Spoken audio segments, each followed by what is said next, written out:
এদিকে 5 11 এর মধ্যে যদি শুভ গ্রহ যদি তাই বলিটা শুভ গ্রহ মানে একসঙ্গে হলে ওদের সাধনার দিক থেকে সাফল্য অর্জন করবে, তাই তো? কোন ভাবে? 5-11 পঞ্চম ভাব একাদশ ভাব কানেক্ট হলে সেক্ষেত্রে অবশ্যই সাফল্য হবে, কিন্তু সে জাগতিক দিক থেকে। কিন্তু আধ্যাত্মিক দিক থেকে সাফল্য পেতে গেলেই তোমাকে কোনো না কোনো ভাবে অষ্টম ভাব দ্বাদশ ভাবের সঙ্গে সম্পর্ক থাকতেই হবে। এবার এক্ষেত্রে কিছু ষষ্ঠ ভাবেরও কানেকশন থাকতে হবে। কেন? ষষ্ঠ ভাব রোগ নিপুরি, দেখো 6-8-12 তোমার থেকে জীবনে কি করতে আসবে? কেড়ে নিতে আসবে। তুমি ষষ্ঠ ঘরের জিনিস জমাতে পারবে না, অষ্টম ঘরের জিনিস জমাতে পারবে না, দ্বাদশ ঘরের জিনিস জমাতে পারবে না।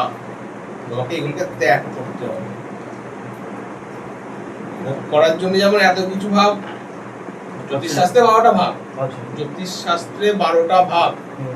ভোগ করার জন্য, চাওয়া পাওয়ার জন্য অনেক কিছু আছে। ত্যাগ করার জন্য 3টে ভাব দেওয়া হয়েছে,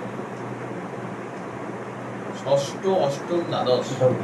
ষষ্ঠ ভাব রোগনিপুরী, অষ্টম ভাব মৃত্যু, দ্বাদশ ভাব হচ্ছে মোক্ষ প্রাপ্তি, লস, ক্ষতি। এই ক্ষতিটা তুমি যদি তোমার স্বার্থে ইউজ করো, you will be the gainer in spiritual field. ধরো দ্বাদশ ভাব থেকে একটা এক্সাম্পল দিচ্ছি। দ্বাদশ ভাব থেকে আমাদের দান ধ্যান বিচার করা হয়। তোমার হয়তো দশান্তর্দশায় এখন দ্বাদশ ভাবের যে গ্রহ অধিপতি, তার ধরো তোমার যে দ্বাদশ ভাব বা দ্বাদশ ঘরে যে গ্রহ বসে আছে, দ্বাদশ ঘরের অধিপতি তার দশান্তর্দশা চলছে, অর্থাৎ তোমাকে এখন কোনো না কোনো দান করতে হবে, নয়তো তোমার আপনি সেই জিনিসটা লস হয়ে যাবে। দ্বাদশ ভাব তোমার কোন রাশি করছে, এক্ষেত্রে আবার কিছু জিনিস আছে, মানে আমাদের ধর আমি একটা এক্সাম্পল দিচ্ছি। তোমার সিংহ লগ্ন তো, দ্বাদশ ভাব কি করেছে? কর্কট রাশি।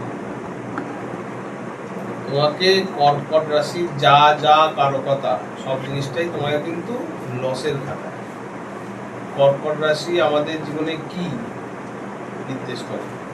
4th হাউস, কালপুরুষ রাশিচক্রের 4th হাউস আমাদের গৃহসুখ, বাস্তু, গাড়ি বাড়ি, মাতৃভাব। সেই জায়গাটাকে আগে থেকেই তোমাকে নিজে থেকে ত্যাগ করাবে, হয় তোমায় করতে হবে, নয়তো আপনি ত্যাগ হয়ে যাবে। জীবনে হয়েছে তোমার, নিশ্চয়ই হয়েছে। অর্থাৎ গৃহসুখ কিন্তু তুমি কিন্তু চাইলে চট করে পাবে না, কারণ তোমার দ্বাদশ ভাবটা ওই ঘরটাই পড়েছে।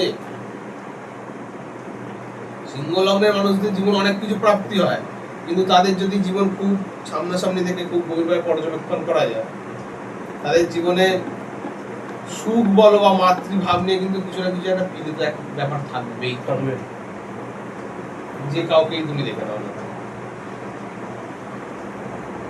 তো জ্যোতিষশাস্ত্রের বাইরে কিছু নয়, আমরা সবাই কালের অধীন।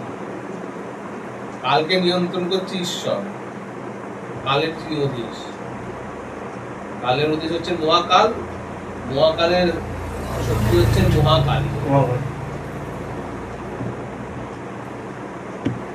সুতরাং গ্রহ মানুষের থাকবে, এগুলোকে কি করে অতিক্রম করবো, এগুলো একদিন আলোচনা করা যাবে।